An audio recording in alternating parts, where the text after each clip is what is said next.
So now we're gonna go, like I said, his arm can be on the outside, he can have his hand on the hip on the inside, or he can go under your leg like this. So this is like, when somebody goes under your leg like this, they're almost always gonna be putting a ton of pressure forward. And this is where they want their head tight to your hip like this, right? So when he gets his arm under my leg, I need to make sure he can't get his head down into my hip. So I just put my hand here, and that'll stop his head from being able to drive into my hip. If he gets his head to my hip, I need to stop that. So I need to bring this arm under and just basically bring his head back in line with my head. So you can't allow people to get their head into your hip. Go around my leg. If somebody gets like this, you're in a lot of trouble, okay? So the first thing you do is to get your hand under their face and bring their head to the center of your body, all right? The technique is basically the same. I go over the top, I go under, except this is even stronger because I can use my whole hamstring to kick his leg down, or kick his arm down, all right? So you get your hands gripped behind the shoulder and tricep. I kick my leg straight down, so I pinch his hand tight to his body, and then I drag across and bring my chest up. Reach over the back, come up, lock your grip, bring them back. So now the person on top is gonna, let's start with like that. Yeah, the person is gonna have their head tight to your hip. This is like the worst case scenario.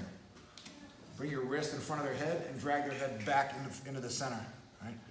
Now I bring one hand under, hand goes on top, and then I'm gonna go, don't give too much resistance, because if I have to kick really hard, you can hurt people's arms here. So just go, have the person on top give you like 30% resistance. I extend my leg down, pinch his arm tight, drag past, catch the hip, come up, and climb onto the back, right?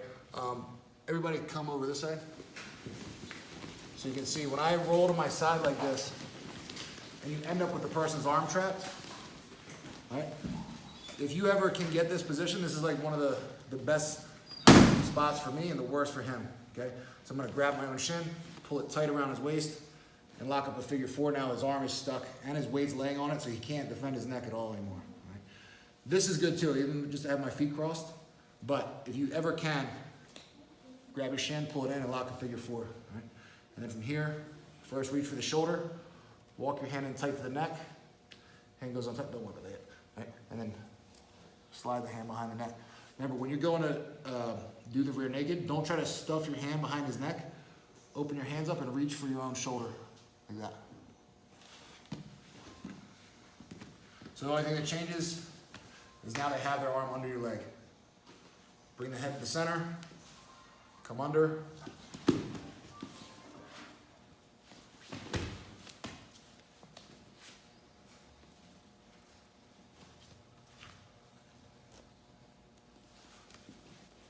one, two, three.